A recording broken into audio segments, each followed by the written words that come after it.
Calidad de datos, digitalización y almacenamiento.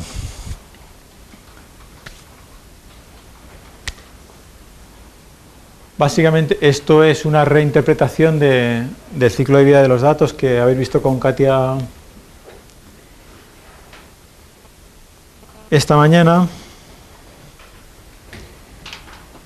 Si acaso más centrado de que en vez de la toma de datos es la planificación de la toma de datos. Y bueno, ya las distintas fases. Trabajo de campo o de documentación, la digitalización, control de calidad, que ya hemos visto que debe ir acoplado a cada fase, y el fin último de la publicación.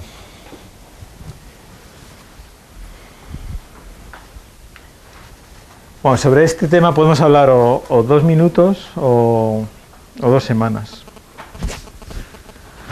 Esto es para que no nos durmamos. Bien. Bien, esta diapositiva resalta el hecho, dos hechos. Por una parte, que la herramienta de captura de información va a condicionar la información capturada. Esto parece perogrullo, pero es importante. Y la segunda, las copias de seguridad. O sea, todavía, aún a estas alturas del siglo XXI, se sigue perdiendo datos por no tener la disciplina adecuada en cuanto a copias de seguridad. Sobre el diseño de la base de datos, pues realmente, aunque ciertamente la escala y el problema a mano tienen una influencia sobre el mismo, en general siempre es más complicado de lo que parece. Siempre hay más vueltas y en la práctica, si empezamos más o menos de cero o sobre una base que no es nuestra, pues vamos a pasar por varias iteraciones de diseño, testeo, producción, refinar, rediseñar. Es prácticamente imposible acertar a la primera. Si tenemos una buena herramienta de base que está testeada, pues en general esa va a ser una acción que siempre tenemos que contemplar por lo dicho. Diseñar y poner en producción una base de datos es más complicado de lo que parece. Y bien, también hay cierta tendencia humana a pensar que lo vamos a hacer bien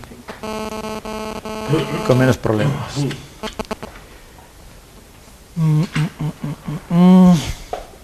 Bueno, aquí hay más cosas. A pesar de que se habla del diseño de la base de datos, realmente estamos hablando de bastantes cosas. No solamente es la base de datos, entendida como la estructura de datos que soporta el sistema, sino también el sistema de información. El interfaz que permite introducir y extraer información. Y entonces es en esa interfaz donde aparecen sistemas o mecanismos que van a disminuir la entrada de errores, por ejemplo, con vocabularios controlados, o por ejemplo, si es información de tipo numérico no permitiendo meter caracteres de letras, etcétera. Y la segunda parte es que también llegar y sentar a alguien a poner a introducir datos en general es una mala idea. O sea, que hace falta una formación previa, supervisión y también lo que hablábamos en otras presentaciones anteriores de guías o manuales. Eso es importante para conseguir datos de buena calidad.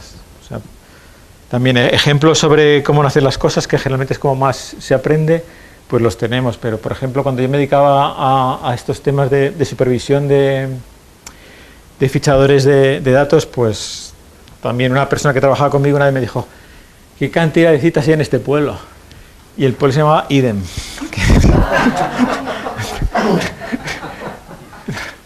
Entonces, bueno, pues ese tipo de cosas, ¿no? O sea, la anécdota es real, pero si esta persona no llega a hacer el comentario, pues en vez de tener cientos tendríamos miles de registros a corregir. Bien, diseño de la base de datos. En general, el modelo conceptual que vamos a utilizar para una base de datos que soporte un sistema de información va a ser el modelo relacional. Ese modelo relacional lleva con nosotros pues como tres décadas y se basa en varios principios. La información está organizada en tablas, esto es en filas y columnas. Las tablas tienen cada una clave principal, esto es un campo, conjunto de campos que identifican de manera inequívoca cada registro o cada fila. Y el tercer aspecto, que es como lo que tenemos que conseguir, es que cada pieza de información está en la base de datos solamente en un sitio. Esto para evitar duplicidad de la información y para evitar inconsistencias.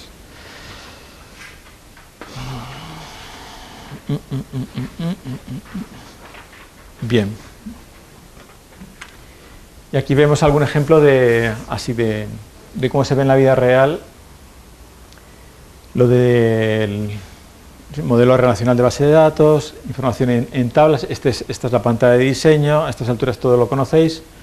Aquí tenemos los campos, que en las tablas de datos son columnas. Y estos numeritos y estas líneas me indican, en primer lugar, las llavecitas me indican la clave principal de cada tabla. Esto es, en esta tabla que se llama mNombres, la combinación de género, especie, autores de la especie, rango infraespecífico, epíteto infraespecífico y autores del nombre infraespecífico constituyen la clave. Dicho de otra manera, en esa tabla no puede haber dos nombres idénticos o al revés.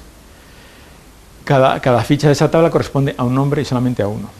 Bien, si relacionamos esta tabla de nombres con una tabla de identificaciones y con una tabla de ejemplares, pues ¿qué estamos diciendo de esta manera? Que en la tabla de determinaciones solamente podemos introducir nombres que estén antes en la tabla de nombres. Lo que en una tabla, el conjunto de campos, que es clave primaria, pasan a otra tabla donde pueda haber más de una instancia de ese contenido, en esa otra tabla este conjunto de campos se llama clave foránea o clave externa. Dicho de otra manera, tenemos una tabla de nombres con el nombre A. En los ejemplares de una base de datos de colecciones podemos tener n ejemplares con ese nombre, identificados con ese nombre A. Y esto es lo que significa este infinito. A su vez, vamos a empezar desde el otro lado ahora. En esta tabla de SPEC, donde tenemos la información de cada ejemplar de la colección, o de las observaciones, o de los objetos que estemos metiendo en la base de datos, pues la clave principal, en este caso, que es de ejemplares de herbario, va a tener dos campos. El número de herbario y un número que se llama, en este caso concreto, es ADIC, que se usa para diferenciar ejemplares que, siendo diferentes, han recibido el mismo número. ¿Por qué pasan estas cosas o por qué hace falta este campo? Pues hay dos casos de uso bastante comunes. Uno, que por error dos ejemplares han recibido el mismo número. Ahora, en la época digital esto es más raro, pero en la época analógica a veces el numerador se atascaba y daba el mismo número a dos ejemplares. También, por ejemplo, cuando se tiene un ejemplar que se piensa que corresponde a una especie, se estudia y resulta que tiene mezcla de especies, ese ejemplar tiene que desdoblarse. O sea, donde teníamos una única unidad de estudio, pasamos a tener dos, que tienen que seguir recibiendo el mismo número, porque ese número puede haberse utilizado en préstamos o en intercambios, puede haberse utilizado en publicaciones, autores que han visitado la colección pueden haber tomado nota de ese número y quieren volver a verlo, con lo cual, y esto es, bueno, es más de gestión de colecciones, pero viene a cuento aquí, no podemos cambiar ese número. La manera de hacer que esos dos registros que tienen que mantener el mismo número en la colección tengan clave primaria diferente es con un dígito adicional que es ADIC. Bien, como cada ejemplar puede recibir múltiples identificaciones, la identificación con el que entra a la colección, las siguientes identificaciones de la gente que estudia ese material, resulta que tenemos que tener las identificaciones en una tabla separada, de manera que a cada ejemplar le podemos asignar una o más de una identificación. Y eso se hace con esta otra relación. En esta tabla de ETER, de determinaciones, tenemos los campos que son clave primaria en la tabla de ESPE, más un campo adicional que me sirve para distinguir las distintas identificaciones que recibe el ejemplar. De manera que lo que es clave principal en la tabla de ESPE, en herbario y ADIC, es clave foránea en la tabla de ETER. Y esto es así como se construyen las bases de datos relacionales. Una hoja de Excel sería como una única tabla de estas, que tiene bastantes limitaciones, como podéis ver. O sea, no se pueden controlar, por ejemplo, países o identificaciones o muchas otras cosas. Y esa es la ventaja de por qué pues, es mejor utilizar una base de datos a utilizar una hoja de Excel. Bien, más cosas.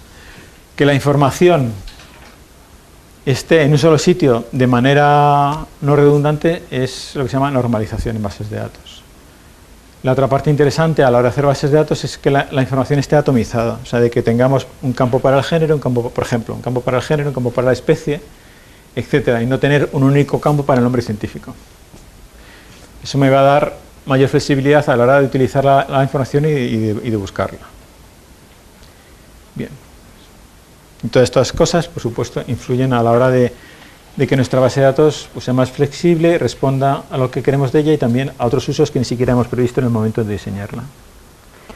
En general, y esto es un concepto un tanto esotérico, cuanto la base de datos, cuanto mejor refleje la realidad, más versátil va a ser. Pero eso requiere cierta práctica y cierto conocimiento de estos temas. Bien. Aquí vemos una pantalla de una aplicación donde en efecto vemos todos esos campos atomizados. Y vemos que realmente también como decíamos antes, simplemente para recoger el nombre científico tenemos unos cuantos campos. Grupo, que en este contexto puede ser o la familia o el orden o algo por encima de género.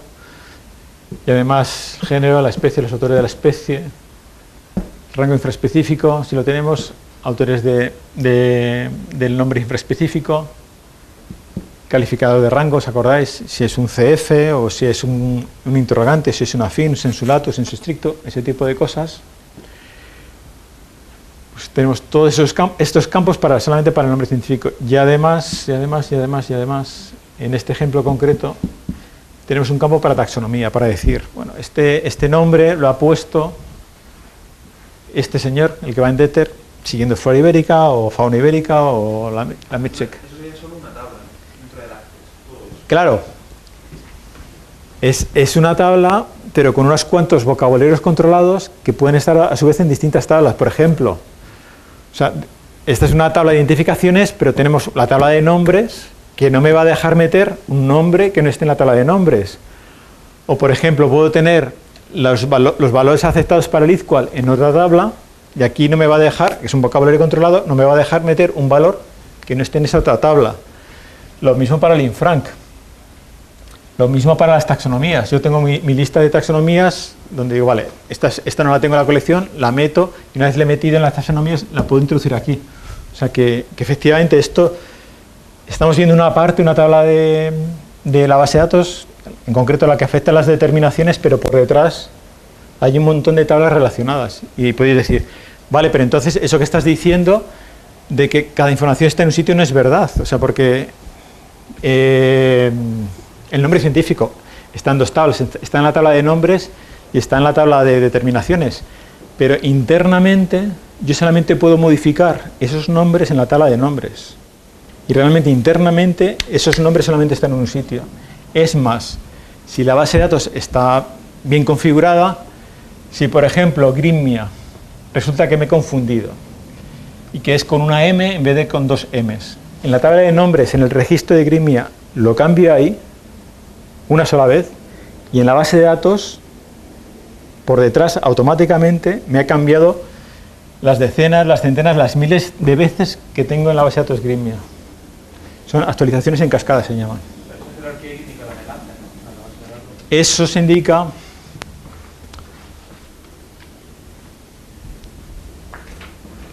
por una parte tienes que tener la relación establecida, o sea, metida en el diseño de la base de datos.